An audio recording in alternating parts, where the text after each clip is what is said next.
வணக்கம் மாணவ செல்வங்களே. 10ஆம் வகுப்பு படிக்கக்கூடிய மாணவ செல்வங்களுக்கும் டிஎன்பிஎஸ்சி தயார் பண்ணி இருக்கக்கூடிய அன்பு நெஞ்சங்களுக்கும் ஸ்கில் தமிழா 1504 நம்மளுடைய சேனலினுடைய வாழ்த்துக்கள். இன்றைக்கி நம்ம பார்க்கக்கூடிய டாபிக் என்ன அப்படின்னா, ஐநா சபை, ஐக்கிய நாடுகள் சபை. இது ஒரு முக்கியமானது. முதல் உலகப் போர் முடிஞ்ச பின்னாடி வந்தது பன்னாட்டு சபை. அது வேலியை பயிரை மேய்வது போல, அது சட்டத்தை போட்டாலே சட்டத்தை மீறிச்சு. ஸோ அதனால் ரெண்டாவது உலகப் போர் பழையபடி வந்துச்சு. 1939 1945 வரைக்கும் ஏறதால ஒரு 5 to 6 வருடங்கள் ஃபுல்லாகவே முழுவதுமாகவே நடந்துச்சு. அது காரணம் தெரியும் உங்களுக்கு. ஜெர்மனியினுடைய ஒரு ஆதிக்கம், உலகம் முழுவதும் ஆதிக்கம் செலுத்தக்கூடிய உரிமை எனக்கு மட்டும்தான் இருக்குன்னு சொல்லி ஜெர்மனி நாடு சொல்லிடுச்சு. ஸோ அடால்ஃப் ஹிட்லர் அவர் ஒரு முக்கிய தலைவராக செயல்பட்டார். இதெல்லாம் உங்களுக்கு மோஸ்ட்லி தெரியும். இப்போ இந்த 2ஆம் உலகப் போர் முடிஞ்ச பின்னாடி நீங்கள் நம்ம பார்க்க டாபிக் என்னன்னா, ஐநா சபை, ஐக்கிய நாடுகள் சபை தான் பார்க்க போகிறோம். இது ஏன் ஆரம்பிக்கப்பட்டது? October 24 ஐநா சபை October 24 ஆரம்பிக்கப்பட்டது. அப்போ October 24, அப்போ October 2 என்ன வரும்? காந்தியோடைய பிறந்தநாள். அப்போ நீங்கள் என்ன சொல்லலாம், அதாவது ஒவ்வொரு வருடத்தையும் நீங்கள் படிக்கிறப்ப ஒன்றே நீங்கள் அந்த டச்சப்பல் வச்சு படிச்சுக்கணும். ஒரு வருஷம் வர்றப்ப அதுக்கு பக்கத்தில் வருஷங்கள் என்ன வரும், என்ன மாதிரியான அந்த தகவல்கள் வந்துச்சு, என்ன மாதிரியான அந்த இன்சிடென்ட் நடந்துச்சு அப்படின்னு சொல்லி டச்சப்பல் வச்சு படிச்சிங்கன்னா தான் உங்களுக்கு அந்த வருடங்கள் முழுவதுமாகவே உங்களுடைய அந்த மெமரி பவரில் ஃபுல்லாகவே நிற்கும். இந்த ஐநா சபையினுடைய நோக்கம் என்ன? 1945 ஆரம்பிச்சது, October 24 ஆரம்பிச்சது. இதனுடைய நோக்கம் என்ன அப்படின்னு சொல்லி பார்த்தோம் அப்படின்னா, உலகத்தில் போரே வரக்கூடாது, உலகத்தில் போரே இன்னுமே இதோட வந்தது போதும், இன்னுமே போரே வரக்கூடாது. அடுத்து உலகம் முழுவதும் நம்ம என்ன பண்ணணும், பாதுகாப்பை ஏற்படுத்தணும். உலகத்தில் இருக்கக்கூடிய அனைத்து நாடுகளுக்கும் நம்ம பாதுகாப்பை தரணும், ஒரு ஷூரிட்டி தரணும் அப்படின்னு சொல்லிட்டு இந்த ஐநா சபையானது ஆரம்பிக்கப்பட்டது. இது அமெரிக்கா நாடும் இங்கிலாந்து நாடும் சேர்ந்து அட்லாண்டிக் சாசனத்தில் முதலில் கையெழுத்து போடுறாங்க. ஸோ அதற்கு பின்னாடி தான் இது சட்டமாகப்பட்ட ஒரு அங்கமாக இது செயல்பட ஆரம்பிக்கிறது. ரைட். அப்போதைக்கு பார்த்தீங்கன்னா அந்த அச்சு நாடுகளுக்கு எதிராக தான் இது முக்கியமாக இந்த ஐநா சபை எடுத்து வரப்பட்டது. Germany, Italy, France, Japan, Germany, Italy, Japan, இந்த 3 நாடுகளுக்கு எதிராக தான் இந்த ஐநா சபையானது ஆரம்பிக்கப்பட்டதாகவே சொல்லப்படுகிறது. அச்சு நாடுகள் நம்ம இதை சொல்லலாம். அடுத்து இந்த ஐநா சபை ஆரம்பிக்கப்படும் பொழுது பார்த்தீங்க அப்படின்னா மொத்தம் 51 நாடுகள் உறுப்பு நாடுகளாக இதில் சேருது முதல்ல. அப்போ இந்திய நாடு சேர்ந்துச்சான்னு சொல்லி கேட்டீங்க அப்படின்னா இல்லை. என்ன ஒரு காரணம் அப்படின்னா, இந்திய நாடு அப்போது சுதந்திரம் அடையவில்லை.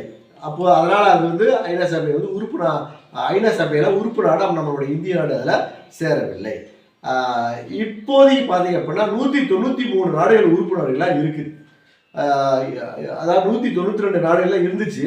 ஆனால் இப்போ எத்தனை இருக்குது? 193 நாடுகள் உறுப்பு நாடுகளாக இருக்குது. கடைசியாக சேர்ந்த நாடு எது அப்படின்னா தெற்கு சூடான். இது போன டைம் டிஎன்பிஎஸ்சி எக்ஸாமில் இது கேட்டிருந்தாங்க. தெற்கு சூடான் சொல்லக்கூடிய ஒரு நாடு கடைசி நாடாக சேர்ந்துச்சு ஐநா சபையில். ரைட். இதில் ஐநா சபை, ஐநா என்பது ஒரு மரம். அதில் இருக்கக்கூடிய அந்த இலைகள், அந்த லீவ்ஸ், பிரான்ச்சஸ், இதெல்லாம் இப்போ நான் சொல்லக்கூடிய புது சபை, பாதுகாப்பு சபை, பாதுகாப்பு மன்றம். ஸோ இதெல்லாம் நான் இப்போ நம்ம பார்க்கலாம் அதை பற்றி. இதில் பார்த்தீங்க அப்படின்னா ஃபஸ்ட்டு பார்த்தீங்க அப்படின்னா பொது சபை. இந்த பொது சபை பார்த்தீங்கன்னா ஆண்டிற்கு ஒரு முறை மட்டுமே கூடும். எத்தனை முறை? ஆண்டிற்கு ஒரு முறை மட்டுமே கூடும். இதில் அந்த 193 நாடுகளில் இருக்கக்கூடிய உறுப்பினர்கள் அதில் கலந்துக்கிட்டு அந்த நாட்டினுடைய கோரிக்கைகளை அவங்களுக்கு அந்த பொது சபைகிட்ட சொல்லுவாங்க. ஸோ எங்களுடைய நாடு இந்த மாதிரியான சுச்சுவேஷன் இருக்குது, இந்த மாதிரியான சூழ்நிலையில் உண்டானது. ஸோ எங்களுக்கு இந்த இப்போது பண உதவியாக இருக்கட்டும், கல்விக்கு உண்டான இதாக இருக்கட்டும், இதெல்லாம் தந்து உதவி பண்ணுங்க, ஹெல்ப் பண்ணுங்க அப்படின்னு சொல்லி ஐநா சபைகிட்ட அந்த கோரிக்கையை ஏற்கும். அந்த கோரிக்கையை ஏற்பது தான் அந்த ஒரு ஆண்டுகளுக்கு ஒரு முறை இந்த ஐக்கிய நாடுகள் சபையானது கூட்டப்படுகிறது. அடுத்து பார்த்தீங்கன்னா பாதுகாப்பு சபை. இது ஒரு முக்கியமான சபையை என்ன சொல்லலாம், பாதுகாப்பு சபை. இதில் பார்த்தீங்க அப்படின்னா 15 நாடுகள் மொத்தம் இருக்கும். இதில் மொத்த நாடுகள் 15 நாடுகள். இதில் 5 நாடுகள் உறுப்பு நாடுகளாக இருக்கும், பர்மனண்ட் மெம்பர்ஸ். அதாவது என்ன சொல்லலாம், நிரந்தர உறுப்பு நாடுகளாக இதில் இருக்கும், அதாவது பர்மனண்டாக சொல்லலாம். ஸோ என்னென்ன நாடுகள் அப்படின்னு பார்த்தோம் அப்படின்னா அமெரிக்கா, இங்கிலாந்து, பிரான்ஸு, அடுத்து பார்த்தீங்க அப்படின்னா ரஷ்யா, அடுத்து சீனா. மொத்தம் 5 நாடுகள் இதெல்லாம் உறுப்பு நாடுகளாக இருக்குது. இவங்களுக்கு ஒரு அதிகாரம் ஒன்று இருக்குது. என்ன அதிகாரம் அப்படின்னா வீட்டோ பவர், மறுப்பானை அதிகாரம் சொல்லக்கூடிய ஒரு அதிகாரம் இதில் உண்டானது.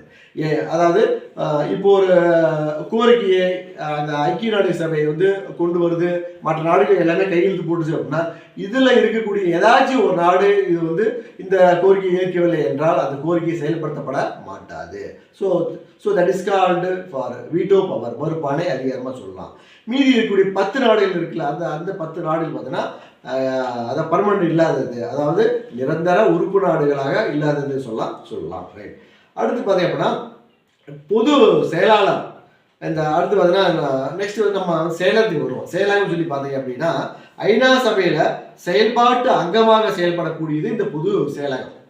அதாவது செயலகம் அப்படின்னு சொல்லக்கூடிய ஒரு டாபிக் இது. இதில் ஐநா சபையில் செயல்பாட்டு அங்கமாக செயல்படக்கூடியது தான் இந்த பொது சபை.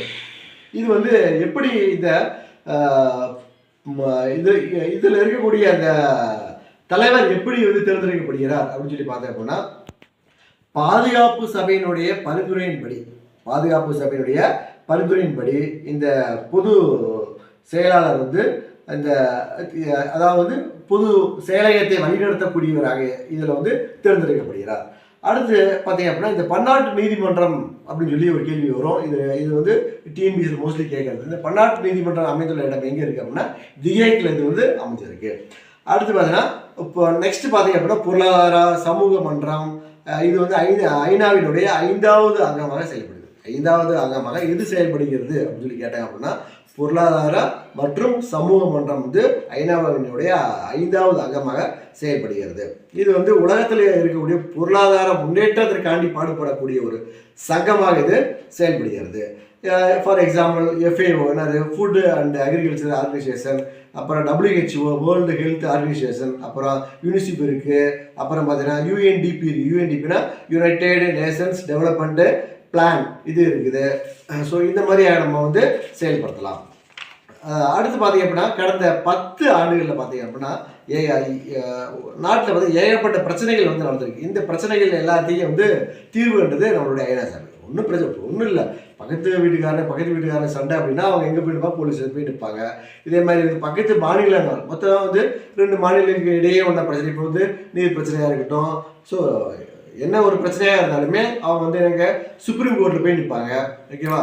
அடுத்து 2 நாடுகளுக்கு இடையேயான பிரச்சனைகள் அப்படிங்கிற பட்சத்தில் தான் நம்ம எங்கே போய் நிற்கணும், ஐநா சபையில் போய் நிற்கணும். அப்போ அந்த ஐநா சபை வந்து இது வந்து ஒரு மற்ற நாடுகள், அதாவது 193 உறுப்பு நாடுகளுக்கு ஒரு ஒரு ஒரு ஒரு மிகச்சிறந்த ஒரு தலைமையகமாக இது வந்து செயல்படுகிறது. நெக்ஸ்ட் பார்த்தீங்க அப்படின்னா இது முக்கியமாக வேர்ல்டு பேங்க் ஒன்று இருக்குது, உலக வங்கியின் வெளி ஒன்று இருக்குது. இது வந்து அதாவது வந்து இதில் பார்த்தீங்க அப்படின்னா பிரிட்டன் வூட்ஸ் ரெட்டையர்கள் அப்படின்னு சொல்லி இதுக்கு இன்னொரு பேர் இருக்குது. என்ன இருக்குது, பிரிட்டன் வூட்ஸ் ரெட்டையர்கள் சொல்லி இதற்கு இன்னொரு பெயரும் உண்டு. இது வந்து அமெரிக்காவில் பார்த்தீங்கன்னா வாஷிங்டன் சொல்லக்கூடிய ஒரு இடத்துல இது வந்து செயல்படுது. அடுத்து பார்த்தீங்கன்னா IBRD என்ன இருக்குது, இன்டர்நேஷனல் பேங்க் ஃபார் ரீகன்ஸ்ட்ரக்ஷன் அப்படின்னு சொல்கிறது வந்து இந்த வேர்ல்டு பேங்க்லேயே இது வந்து செயல்படுத்தப்படுகிறது. அடுத்து பார்த்தீங்க அப்படின்னா இது பல்வேறு நாடுகளுடைய வளர்ச்சி திட்டங்களுக்கு இது பாடுபடுகிறது. முக்கியமாக பணம் இல்லாத நாடுகளுக்கு, ஏழ்மையான நாடுகளுக்கு பணம் கொடுத்து இது வந்து உதவி செய்கின்றது. இப்போ நம்ம ஸ்ரீலங்கா பார்த்தோம். ஸ்ரீலங்கா வந்து ஏகப்பட்ட கடலில் தத்தளிச்சு இருந்துச்சு. எல்லா நாட்டிலிருந்தும் எல்லா பொருள் போய் சேர்ந்துச்சு. இருந்தாலும் ஐக்கிய நாடின் மூலமாக பல அங்கே வந்து பல பொருட்களை அனுப்பிவிட்டு பல இருக்கக்கூடிய பழைய ஸ்ரீலங்காவை மாற்றி இன்றைக்கி எடுத்து வந்ததுக்கு காரணமே இந்த ஐக்கிய நாடுகள் சபையை நம்ம சொல்லலாம்.